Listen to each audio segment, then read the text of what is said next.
What? You can't park your car here, ma'am. Are you blind? I don't think you can park there. I know I can't park there. Oh. Hey, you can't park here! Fuck you, motherfucker! Excuse me, mate. You can't park there, sir. I know I can't park there. Hey, watch out! It gets gonna blow! Watch out! Ma'am, you can't park your car here! Are you serious? You can't park that there, mate. Fuck off! Excuse me, you can park here. Yeah, you guys can't park here. No shit, really? You can't park there! That's what I said. Hey, you can't park there.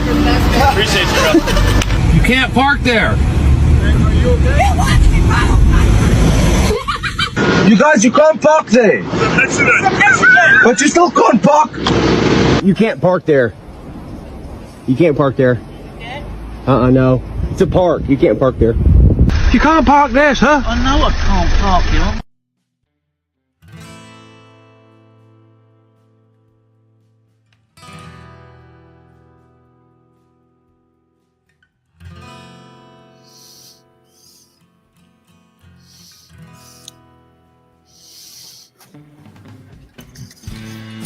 Well, hello there, partner.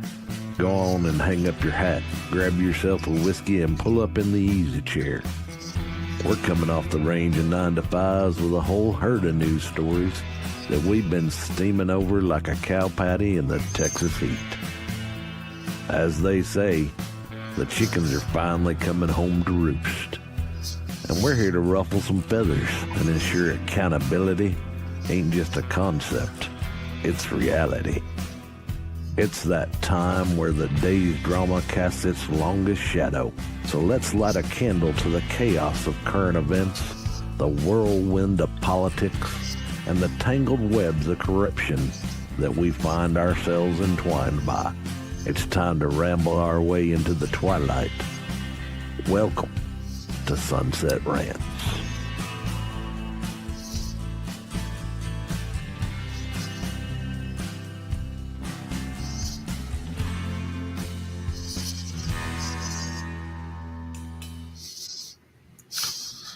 Oh, hey, back again. Welcome to Sunset Rants, everyone. I'm the alleged producer around here, Brian, and I am joined by your regular host, Dee. Hello. What you got for us? Oh, not much. It's a long day. Hi, everyone. I'm Dee, and I am your co-host here. Missing our regular host, Tay Tay. He went a little MIA, I guess. I don't know where he is. Where'd he go? If anybody knows where Tay is, call him and let him know he's supposed to be doing a live stream. Yeah. Yeah. So, actually been kind of an uneventful day, I guess, as the news cycle has gone. But yeah, so Dee, tell us about yourself. What do you do? So I am your ex troll, pretty much. So you can find me on X as Cynical Latina. Also on Truth Social as Cynical Latina. And yeah, that's what I like to do. I just like to mess around and have a good time and host this show. And yeah, that's a lot of fun. So hi, everyone. And just a little about myself. I am Brian. I am the producer of Sunset Rants. I help out with some of the other shows on the Rise of Middle American Network, which you can learn more about if you just take a snapshot of that QR code that I'm pointing the correct direction at. And yeah, you'll find out a little bit more about us, but that's where you'll find me on X. And so I guess we just need to go ahead and get into it. So bring up your first story of the night. This comes at you from, as AK likes to call it, the Dominion News Network, the Fox News Network. AG Pam Bondi meets with D.C. Mayor as Trump dispatches National Guard troops in the Capitol. D.C. officials urged calm until Tuesday after the meeting concluded. That's a 3-minute video. I'm not going to play it. Getting into the story here, Washington, D.C. Mayor Muriel Bowser and the city's police chief traveled to Justice Department headquarters on Tuesday to meet with Attorney General Pam Bondi and other senior administration officials to discuss temporary National Guard takeover. It's not really a takeover in the nation's capital. The meeting came hours after President Trump announced plans Monday to temporarily federalize law enforcement in the nation's capital, both through deploying hundreds of D.C. National Guard troops and taking control of near term of the city's local police force. Speaking to reporters after the meeting, Bowser said her sit down was focused on coordination and strategy with the federal government. What I'm focused on is the federal surge and how to make the most of additional officer support we have, Bowser said. We have the best in the business with Metropolitan Police Chief Pamela Smith to lead the effort and to make sure the men and women who are coming to federal law enforcement are being well used, and if there's National Guard, they're being well used. Well, I'm going to do some shifting around while I pull up a point, while I pull out a demonstration of the confident leadership that is the D.C. mayor and chief of police. And is now? What does that mean? Well, is it Pam Bondi speaking to the mayor? I'm sorry, I gotta back this. At the Let me back that up. That's what the chain of command is now? What does that mean? Well, is it Pam Bondi speaking to the Okay. That's the chief of the District of Columbia Metropolitan Police Force. She does not understand the meaning of the term chain of command.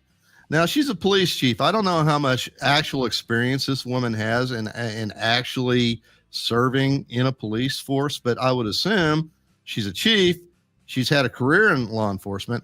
I know this is a dangerous assumption to make.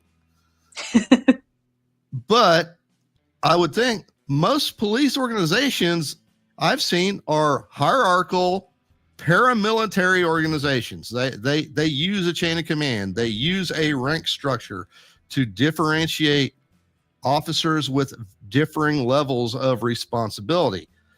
How does she not understand what a freaking chain of command is? What say you, Dee?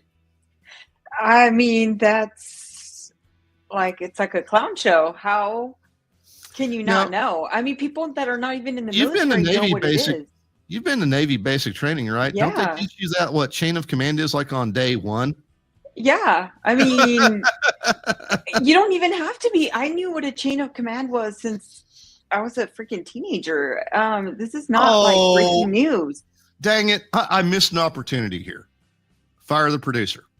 I should have pulled out that clip from Firefly, the movie, the science fiction movie, where there's a character in that sci-fi series named Jane. He's a man. He's a big imposing man. He's played by Adam Baldwin. And there's a scene in that TV show. It's actually Firefly. The TV show is Firefly, where the captain is taken out and Jane, the mercenary, the big tough guy on the crew, says, "Don't y'all understand what the chain of command is around here? It's the chain I go beat and start swinging until you understand who's in rut and command around here." Oh my gosh. I mean, yeah. I mean, it kind of blows me away. There's really no words. Like, how are you going to be the police chief and not know that? That's just like, okay, so what do you think your subordinates are? Yeah. like, you know, and anytime there's, like, even in a regular job, right? You go and you put your complaint in with your assistant manager. If you feel like nothing changes, you go to your general manager. If that doesn't change, you go to your area supervisor. If that doesn't change, then you go to your possibly like a regional manager. You know, you take your complaints up. Like, it's different if you have an HR department, but in a lot of places that's not how it works. You're supposed to go try to resolve the issue at the very next step up from your management. And so I mean, it's just really stupid. I mean, I don't know. Can you feign being that dumb? Like, maybe she was just maybe under pressure and said that out of stupidity or nerves or something. But I mean, it's just like, wow. Hey, it's nice to see in the chat. I've got some fellow Serenity Firefly nerds. in here with me. So shout out Rebel. Hardy. I don't know if I watched that show. It was one of those really good science fiction shows, television series. It was created and directed by Joss Whedon. Okay. And it ran on Fox they ordered 13 episodes. I believe they during the original series run, they ordered 13. They only aired 11. And the very first episode that was produced, what should have been the pilot episode, would have made the series make sense for everyone watching. That was the last episode they aired. The Girl in the Box. Space Western. Exactly right, Rebel. Okay, that series, anyway, Fox did them dirty. Fox did the series dirty, as in typical Fox TV fashion. But that show developed a huge cult fan base to the point where it got a feature movie after the show had been canceled called Serenity. And Serenity basically covered all the notes that Whedon had for the series, but he had to condense it all into one movie. So the Serenity movie would have probably been the Serenity movie would have been the second season of Firefly. It had it been picked. Oh, interesting. Yeah. All right. So sorry, everyone. The Drive-In, which will follow tonight's episode, that's the Pop Culture Movie Show. This is a topical news show. And again, fire the producer because producer allowed this to get derailed. So, all right. So I guess that horse is dead, well beaten. So we will go to the next story. Do you want to read it or I can? It's up to you. Sure. Hold on. Let me pull this up real quick. It's the CNN story. Gunman CDC. Yes. Yeah. So, hold on. So, by the Sin Network, okay. Gunman in CDC shooting fired nearly 500 shots after breaking into his father's gun safe. Here is what we know. The gunman who opened fire at the U.S. Centers for Disease Control and Prevention broke into his father's safe to get the 5 firearms recovered at the scene. State investigators said on Tuesday, as some CDC workers seeking answers and reassurance from leadership were left dissatisfied by a short agency-wide meeting about the shooting. Oh, that kind of sucks. So the shooter, Patrick Joseph White, fired nearly 500 rounds during the shooting, the Georgia Bureau of Investigation said at the news conference Tuesday. Most of the shell casings found at the scene were from a long gun, one of the weapons White took from his father. White, who GBI Director Chris Hosey confirmed died of a self-inflicted gunshot wound, had expressed discontent with the COVID-19 vaccine in written documents recovered from his home. White wanted to make the public aware of his public distrust of the vaccines. The investigative updates came as the CDC held an all-agency meeting where staffers hoped to get more details about last week's shooting, the latest example of the ongoing turmoil at one of the world's top health agencies, more than 5 years after the onset of COVID-19 pandemic. Instead, some who listened said they found the call lacking. No new information was shared, and comments were disabled, preventing anyone from asking questions, according to 2 CDC sources who spoke on condition of anonymity because they were not authorized to discuss the meeting. Not much new in that meeting, one CDC source said, describing it as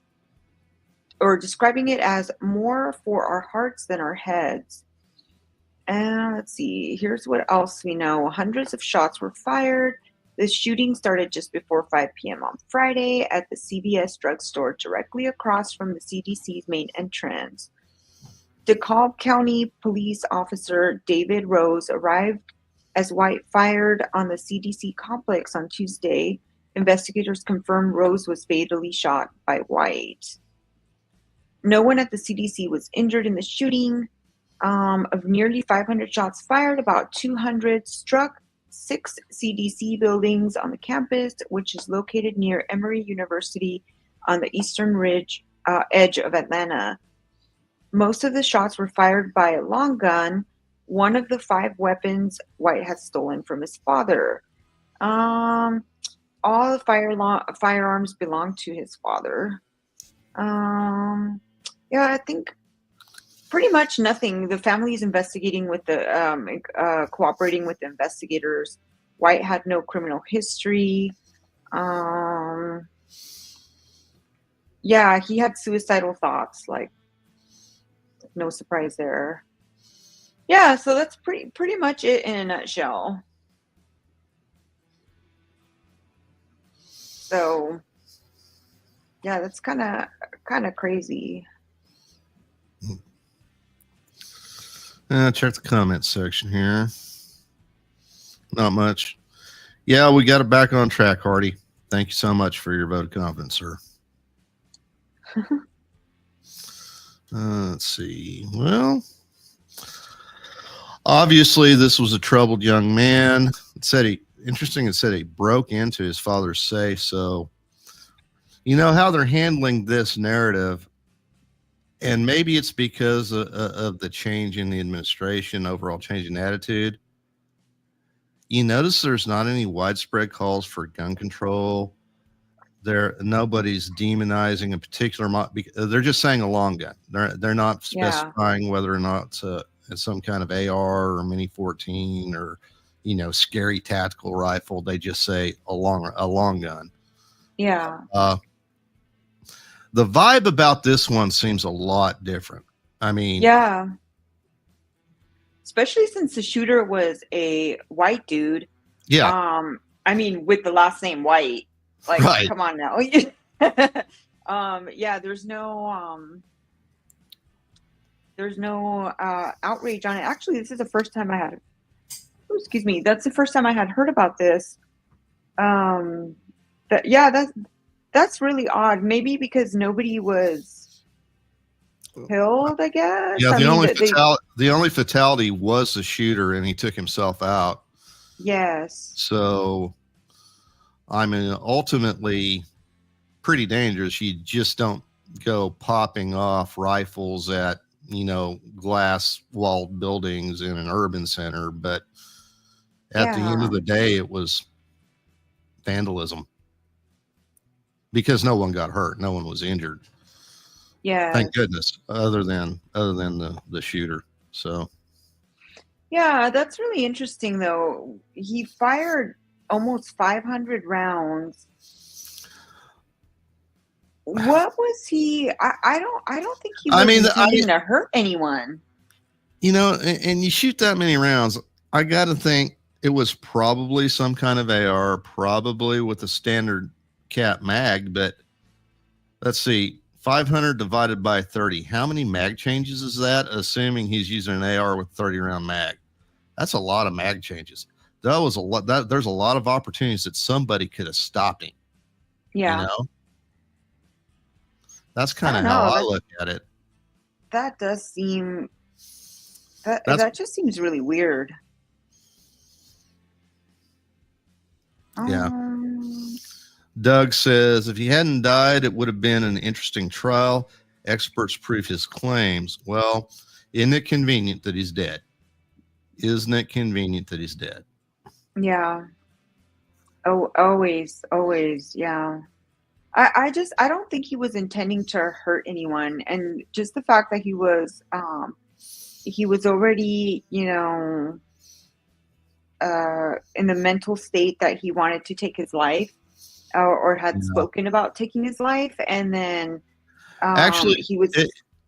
It's a good thing. I think that the media isn't harping on the family, aren't trying to demonize them for, even owning that many guns, because 2 years ago, that's what the narrative would have been. If this incident happened 2 years ago, that's what the narrative would have been. Yeah. But now I think I don't know, maybe they're having the class, at least, maybe this kind of just exploded. This take just kind of exploded in my head right now. Hey, maybe they're looking at the family of that kid as the victims because they lost a son who was obviously hurting, obviously in mental distress, to the point where he took his own life or was maybe attempting suicide by cop, you know. And that's, so yeah, leave him alone. They have to bury his son. I mean, but the media isn't always so keen on actually respecting victims. They I don't know. It does seem very weird. It seems very weird that they wouldn't run with that. Like they're not making more waves on this. It's just kind of weird. Funk Master's at it again. He's gifting memberships over on YouTube. Thank you so much, Funk Master. Oh, wow. That's so awesome. He gifted 10. Wow. That's amazing. Wow. Woohoo. That's Funk so Master awesome. General, you are the man. Thank you so much. Oh, that's so cool. Yeah, you are the man. Thank you, Funk. That's so awesome. All right. Well, what do you think? Should we move on to the next story? Yeah, let's do it. We're going through them pretty quick tonight. I'll take this one on. Military, my wheelhouse. Philippine Coast Guard video shows Chinese ships collide while chasing Philippine boat in disputed waters. Okay, I'm going to take some issue with this headline. Those waters are not disputed. They're only disputed because China has been planting artificial islands in the South China Sea near the Philippines. They've been infringing on Philippine sovereignty in those waters for decades. So anyway, that's your historical background. Let's go ahead on the story. Here we go. I'm gonna let this, actually, this is 3 minutes long, but just so you get an idea, I'm gonna let this this visual play so you kind of understand what the geography is we're talking about. Okay, end of the story. A Chinese Navy ship collided with another vessel operated by its own country's Coast Guard on Monday, while the latter chased a patrol boat from the Philippines at high speed in the South China Sea, according to officials in Manila. Incident occurred near Scarborough Shoal, a disputed shoal in contested waters. Again, I question writing here. They're only contested because the Chinese are contesting them. Video of the collision, in which the Philippine Coast Guard spokesperson Jay Torrelia shared to social media in its aftermath, shows a Chinese Coast Guard vessel trailing a Filipino patrol boat before a Navy warship belonging to the Chinese military suddenly cuts in front of it. The patrol boat was among several Filipino vessels carrying fuel and supplies to fishermen on Scarborough Shoal, part of an initiative by the Philippine government that calls on the Coast Guard to support the country's fishing industry, according to the Philippine Information Agency. In the video footage, the Chinese Coast Guard appears to slam the warship's port side. Correct me if I'm wrong. I don't speak Navy all that well. That's the left side, right? The driver's side? Port side. You know what? I don't remember. I'm not going to lie. I'm trying to remember. Port, starboard, port. Yeah, I don't remember. We didn't go over that much because I was not on a ship. Yeah. Anyway, I was in a building. I think it's funny that the Chinese Navy ran in the Chinese Coast Guard in waters that neither one of them have any freaking business being in. But that kind of shows you the state of the world. And what? Okay, Hardy says port is left, and Doug says right is starboard. So thank you so much, guys. Yes, thank you. You got to understand, I'm an Army guy, and when it comes to when we're talking about left, right side of vehicles in Army parlance, we normally talk roadside, curbside. Yeah. So that's roadside.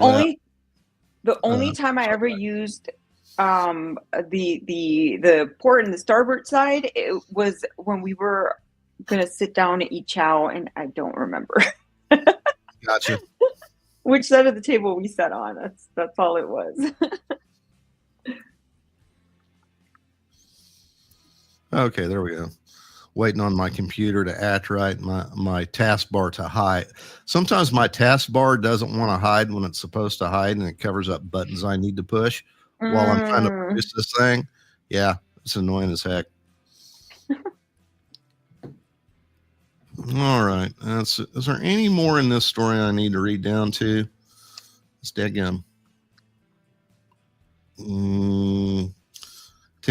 tensions, yada yada.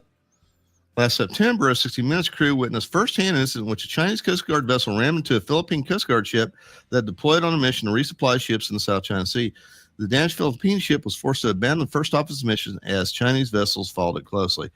Yeah, the Chinese are making a huge play for territory in the South China Sea, and it's been pretty obvious what they've been up to.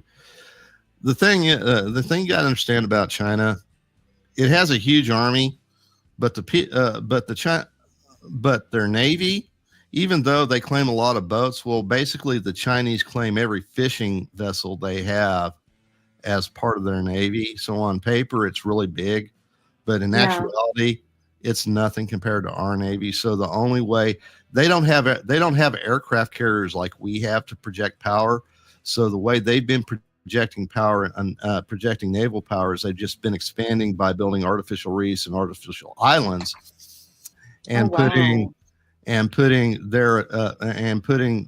company or so of their version of Marines on that, and saying, okay, this is this artificial island is sovereign Chinese territory, and all of the waters surrounding this, after what is a 12-mile limit or whatever, national waters, are now Chinese waters, and that's how they project naval power, because they don't have a real enough navy to do it.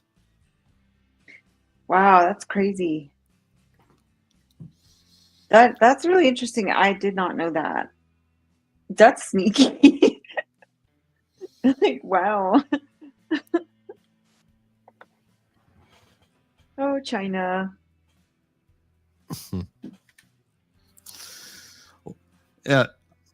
You said in the outline, I titled this segment, West Taiwan Makes Trouble in South China Sea.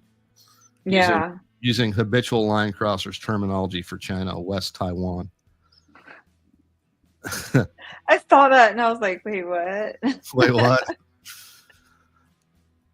See, you guys are the only ones who see the jokes I put in the outline, so I don't know if they ever hit or not. I think they're funny, but yeah, I always read the outline and I'm like, you're like, sometimes you use like puns or you use a lot of wordplay, and I'm like, wow, that's clever. I like it. Oh, I'm glad someone appreciates it. Maybe I'm simple. I don't know. Yeah, no, I'd say I think you're pretty sharp myself. All right. Thank you. All right. So this next story, this is our local focus story. We go all the way to Juneau, Alaska, and Alaska's got some focus in the news this week for other reasons. We touched on yesterday on the rants. We didn't really go into it much today, but yeah, Putin and Trump are going to be meeting in Alaska. I don't have the detail. We'll know more tomorrow, Thursday. Anyway. Yeah. But Juneau, which did you know that is the capital of Alaska? No, I did not know that was the capital. Is that like the Mexican word of the day or what? I had to get that pun in there. Juneau. Sorry, Okay. I'm Mexican, so I can make fun of my race. Yeah. Hey, we don't judge racism around here, but we do evaluate it. Oh my goodness. Juneau. Sorry, it's corny, but it's funny. It's corny as hell. Some Juneau residents are urged to evacuate as Alaska's Mendenhall Glacier releases floodwater. Residents of some parts of Juneau prepared to evacuate ahead of what could be a record surge flooding as rainwater, I can't speak well, and snow melt in a huge basin dammed by Alaska's Mendenhall Glacier started to flow downstream toward the capital city. Officials in recent days have been warning people in the flood zone to be ready to evacuate. On Tuesday morning, they confirmed water had started escaping the ice dam, with flooding expecting late Tuesday and on Wednesday. They advise people in the city's flood zone to leave. That sounds like solid advice to me. The Mendenhall Glacier is about 12 miles from Juneau and is a popular tourist attraction due to its proximity to Alaska's capital city and easy access on walking trails. Home on the city's outskirts are within miles of Mendenhall Lake, which sits below the glacier, and many front the Mendenhall River. The water that's being released in the glacial outburst is flowing in the river, putting homes closest to the river at risk. The National Weather Service said expected flooding to peak about 4 p.m. at local time Wednesday, so that has passed. This will be a new record based on all the information we have, said Nicole Farron, National Weather Service meteorologist, told a news conference Tuesday. Flooding from the basin has become an annual concern, and in recent years has swept away houses and swamped hundreds of homes. Government agencies installed temporary barrier this year in hopes of protecting several hundred homes in an inundation area from widespread damage. I can't believe I actually got that word out. The thinning, retreating glacier in southeast Alaska acts as a dam for Suicide Basin. What a great name. Which fills in summer with rainwater snowmelt. The basin itself was left behind when a smaller glacier nearby retreated. Okay, there's a whole bunch of science here going on. I'm not going to bore you with it, but yeah, glaciers melt. Sometimes they cause dams. Then those dams melt, and then downstream gets flooded. It's kind of cycle of nature, cycle of life. Yeah. That's scary though. I mean, there's already so much, going on with just in general, like all these like events happening around the world with nature, and it's just, I don't know, like more flooding. Like we just had all that flooding here and fires everywhere and all this stuff, and it's like, wow, dude, it just suck to have, possibly be on alert to have your home possibly damaged or whatnot. It's scary. Like I hope nothing happens in this area. Like I hope everybody's fine, Well, they've had plenty of warning, and I'm sure it sucks to get your house washed away. It sucks even worse to get yourself or your loved ones washed away in a flood. So, homes can be rebuilt. Yeah. Cars can be replaced. Lives can't. That's true. That's why it's important to have like a little pack with like important documents, things that you could just if there's an emergency, you could just grab it and run out the door. So at least you have your important documents with you. You just never know. You never know when something is going to happen. So it's such a shame. Hopefully nothing happens and everybody's safe. But if not, just, lives are more important than stuff. Always. Absolutely. Life is more important than stuff. So lives are more important than stuff. Relationships are more important than stuff. Yeah. That's cryptic advice, I know, but for anyone who's ever, lost a parent or a loved one, and seen so many families get busted up over stuff, it's stupid. Yeah. Yeah, that's true. Yeah. People, lives, relationships are more important, and we got to cultivate those and, live. Like, what good is it for you to die in your home because you didn't want to leave if you're dead? Like, and you, right? I don't know, but yeah. Don't make no sense at all, does it? No, it makes no damn sense. Like, makes no sense at all. You stayed there, but now you're dead. So, like, what good did that do you? And now your family is going to be mourning you and having to worry about burying you or cremating you or dealing with, with the aftermath. Like, it's just dealing with you. Yeah. Yeah. Live, damn anyways. it. I want you to live. All right, we got one more. This one's kind of a palate cleanser. Well, a guy had a rock from space punched through his roof, but hey. Oh, fun. We love this kind of shit around here. You want to take this one away, Dee, from space.com? Yes. I love space.com. They do a lot of fun stuff. So they do. Meteorite that punched a hole through Georgia roof may be older than Earth itself. this particular meteor that entered the atmosphere has a long history before it made it to the ground of McDonough. Okay, I butchered that, whatever. McDonough. It's Georgia, let's so see. it's McDonough. Trust me. Okay, I believe you. Thank you. So a meteorite that survived atmospheric entry and smashed through the roof of a Georgia home earlier this year may have formed before Earth itself, according to a scientist from the University of Georgia who analyzed fragments of the wandering solar system object. So residents of several southern U.S. states were dazzled on July 26th when they witnessed a rare daytime fireball, bright enough to be registered by an orbiting satellite, blazing earthward. Okay. I can't talk either, I guess. Whatever. I guess we both have the affliction tonight. Yeah. So the ancient asteroid shard. Sorry. You're fine. Okay.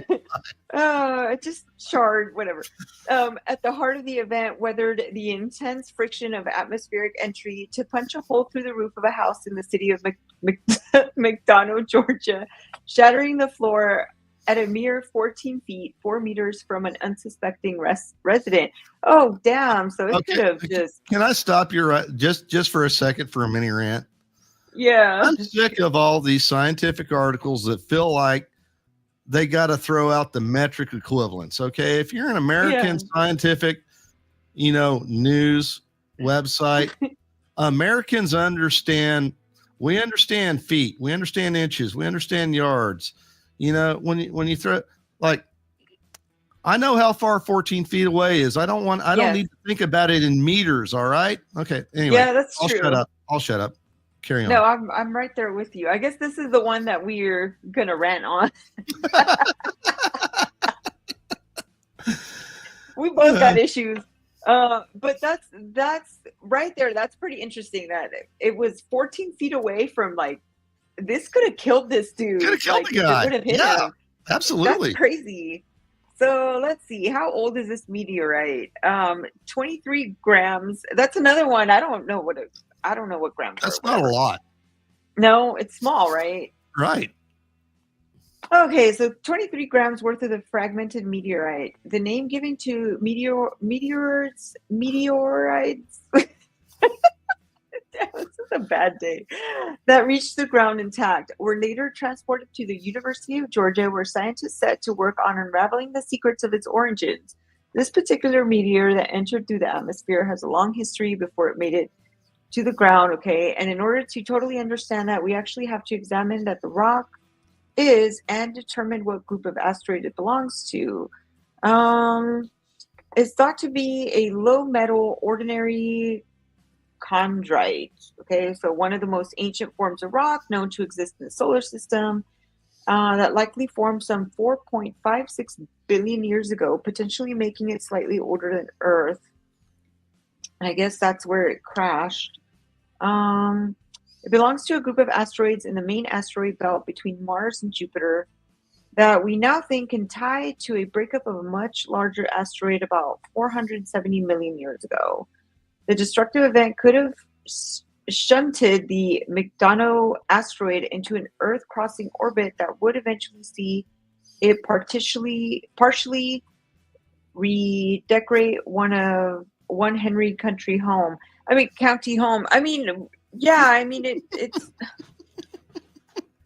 okay. Forgive me that I can't turn of read. Phrase there. Forgive me that I can't read today. But yeah, that's interesting writing right there. So Harris aims to publish a paper detailing the composition of the meteorite, along with information about its atmospheric entry later this year. Shards of the meteorite are also due to be displayed at the Telescience Museum in Cartersville, Georgia, and that's pretty much the end of the article. So that's the article.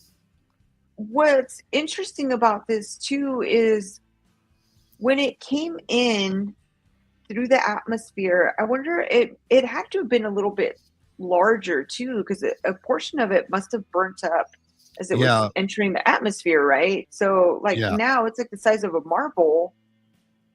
It's just pretty interesting. That's just goes to show that you could die anytime, anywhere, because this guy was just chilling in his home and this thing just from space. Like, just imagine. Just imagine how crazy that is. Like gun violence didn't kill you. Like, just random COVID didn't kill you, but like a space rock that's like 4 billion years old just happened to choose you that day. I don't know. That's crazy. Yeah, when it's I guess when it's your time, and a piece of rock might literally fall out of the sky and take you out. Yeah, like a Chicken Little moment, like the sky is falling. Pretty obvious that it was not that homeowner's time. No, not today. Not today. Wow, that's so crazy. That's scary. Like, that really is. Wow. Oh, man. Well, there ain't but one thing left to talk. There ain't but one thing left to talk about, D. And that is...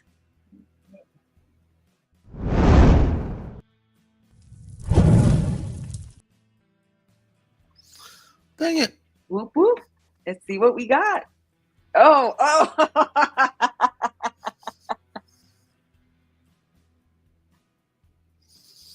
All right. This little game we play called Caption This. We do this end of every show. The idea is we'll throw up an AI generated image. Your job, dear audience, is to give us the most imaginative, we'll say imaginative captions you can for it. And the idea is at some point we will eventually take the very best and offer a new t-shirt in the merch store with the said image and said caption, the very best of the very best. So actually, maybe it's the best of the worst. So, and before all you intrepid captioneers out there start working away, just remember this little piece of wisdom from the alleged producer. The dildo of consequences rarely arrives with a return address. Maybe that's what should be on the t-shirt. The dildo of consequence.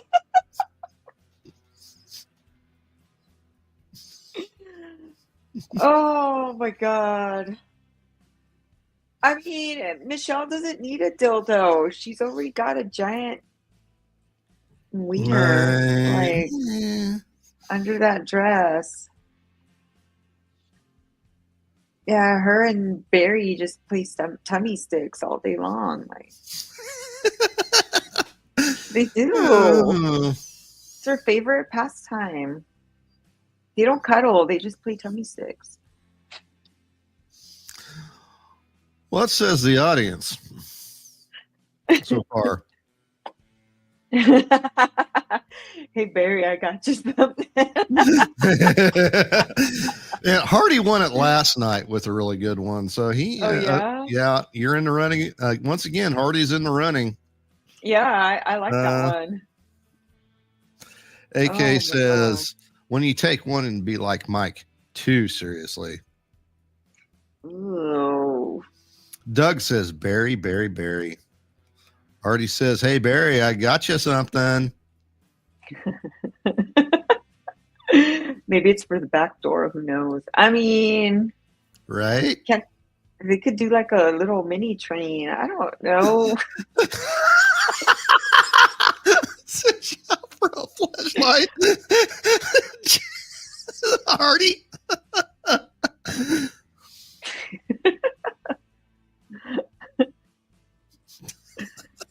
A flashlight.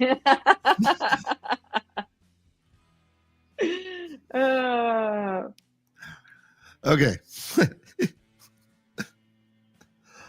I'm listening. I've got old man bladder. Oh yeah, go for it. Oh, so Funk Master says, I'm going to blank his blank so hard later. Ew. Let's see, Bash. When you feel like being nostalgic about those lost along the way, I mean, like what? Their chef? Maybe they were all kind of trying to reenact like the human centipede or something. And yeah, he knew too much and got. Let's see.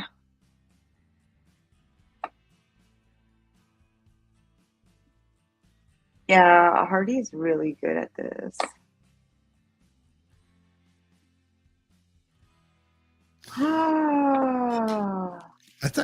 I think Erin must not be watching because normally she'd be.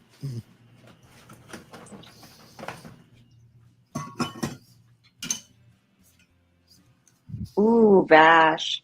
They said it was a ceremonial baton. They didn't say what ceremony. Ooh, that is a good one.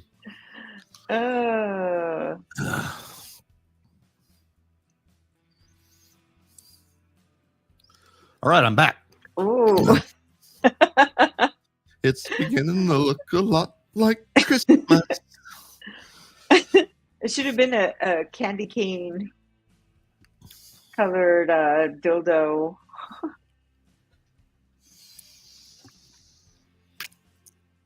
Well, dang. Ooh. Maybe that's for little Nicky for the person who has the pineapple up his backside. Ooh, we all know who that is. Mm-hmm. Did you ever see the movie Little Nicky? I haven't, no. Oh, well, I'm not a big Adam Sandler fan. I'm just not. Yeah. That one's pretty funny, but basically he's like the son of Satan, and but he's like a loser and would never inherit hell, I guess you could say. But anyways, down in hell you have Hitler's down there in a maid outfit, and every day he gets a pineapple shoved up his cornhole. Oh, okay. Yeah, it's kind of funny. He tries to right. pick the tiniest pineapple, and they're like, no. I don't know, it's funny.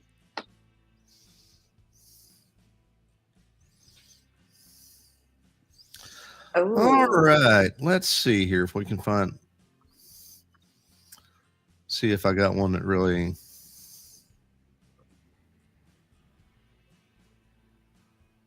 Oh wow, here's another one by Vash. It says step 1, install parts. Step 2, cry. Step 3, wonder where your old parts went. Oh, that's pretty funny. So what are you feeling? I still like Hardee's with the hey Barry, I got something for you. You know, I gotta agree with you on that one. I think that's my. Okay, dang it, chat! Stop jumping like that. I need to pin that one.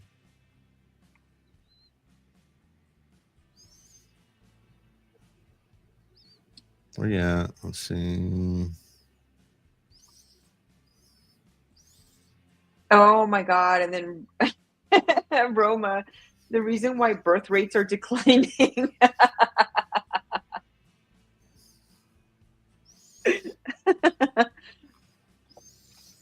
I mean, they would. I like that. Hey, Barry, I got you something from Hardy. Yeah. I think that's my favorite one too. Yeah. Hardy, you won 2 in a row. Come back tomorrow. Maybe you'll get the hat trick. Yes. That was a good one. That made me laugh pretty good. Yeah. I think honestly, all the ones that we got today were pretty damn good. They're really good. Yeah. It's always fun to make fun of Michelle Obama, and now when you throw a green weenie in the mix, it's it's even more fun. Just You know what though? Maybe we should throw a net around Michelle Obama to keep her away from the dildo. I don't think it. Well, no, I don't have. I don't know how to answer that. Since they're starting to put nets so they can't throw dildos into the courts. Right. Just throw a net on him, whatever it is. But yeah, I think like all the interaction we got today was really good, and a lot of them were really funny. So thank you everyone for participating. Like y'all are funny. Like y'all are funny. Like honestly, I had a pretty crappy day today, and I was kind of in a funk too, but y'all made it. Y'all just turned my night around. So thank you. That was pretty good. I got to say the same thing. I was yeah. I wasn't in the best of moods coming into this. I will admit that. But I had fun. It's been a hoot, and yeah. And audience, I realize that we're not going as long as we normally go tonight. On a night. Honestly, I'm not used to sitting in the host chair. I'm more used to being behind the on the other side of the lens and pushing the buttons. That's my wheelhouse. That's where I'm happiest at. But it was fun. And I always have a blast with you, D, when I do this with you. So me too. It's really about the company. I couldn't imagine if I'd do this by myself. I mean that's I don't know how AK does it. He pulls off streams on his own all the time. I don't know how he does it. I gotta have help. Hey. Oh, but no, I mean like Brian is a team player. He's like a rock star. He really like pulls in when we need help, and like he doesn't give himself enough credit. So I appreciate everything that he does. He's really awesome. Thank you, Brian. Oh, well, thank you for being such a great host and being so willing to, experiment, with different stream setups and everything. I really appreciate that. Anyway, we've got time. I'll go ahead. Let's go ahead and hype the website a little bit because, that's what we do around here. We shill. So we're going to shill. We're going to shill. Go ahead and shill. So yeah, y'all, you need to check us out on Rise of Middle America. Like this is where all of us are kind of, you could see what our shows, our past shows, the different shows that we have.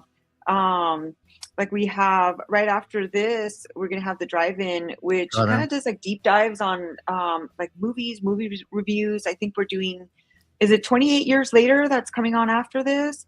I'm not sure. That's another production team that I don't really mess with too much. I think that's what it is. So, I mean, if you like movies and breakdowns and reviews and deep dives and all that stuff, go check them out. It's really cool. Here are all our lovely faces in cartoon form. There's me with my hat. And yeah, I love these. These are cute. Yeah, they of some of our previous episodes. Goofy, show you some of the merch we've been talking about. Yes, and we all got merch here. I haven't taken a look at this lately. I probably should get myself another shirt. There's a tank with the boss's picture on it. Yeah. Yeah. Yeah. We need to get him a slogan, like a catchphrase.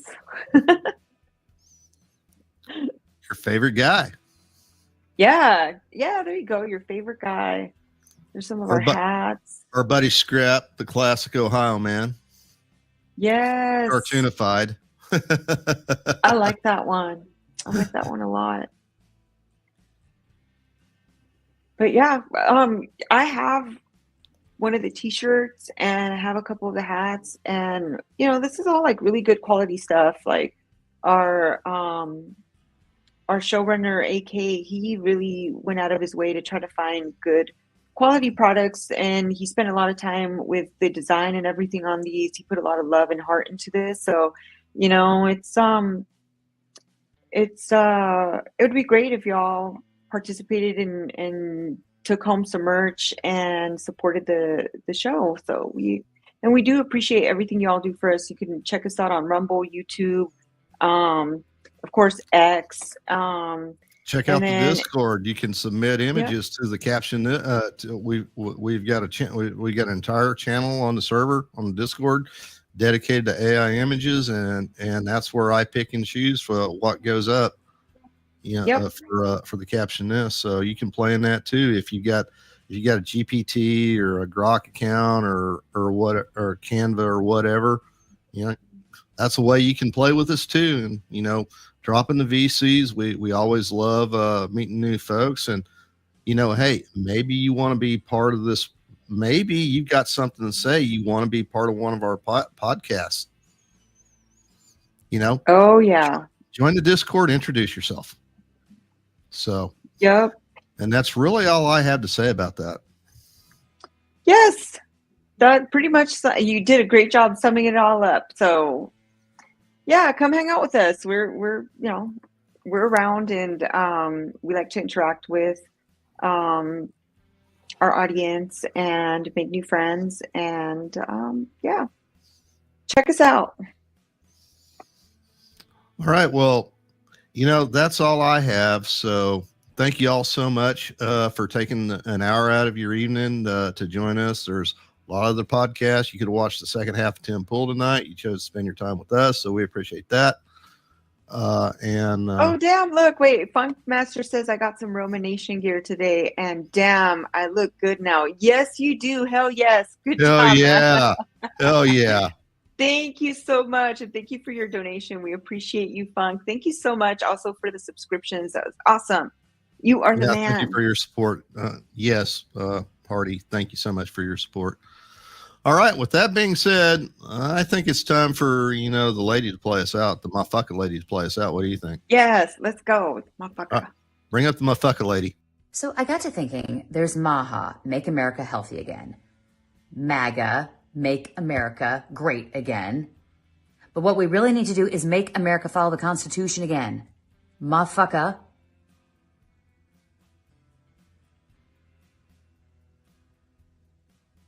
That sounded better in my head.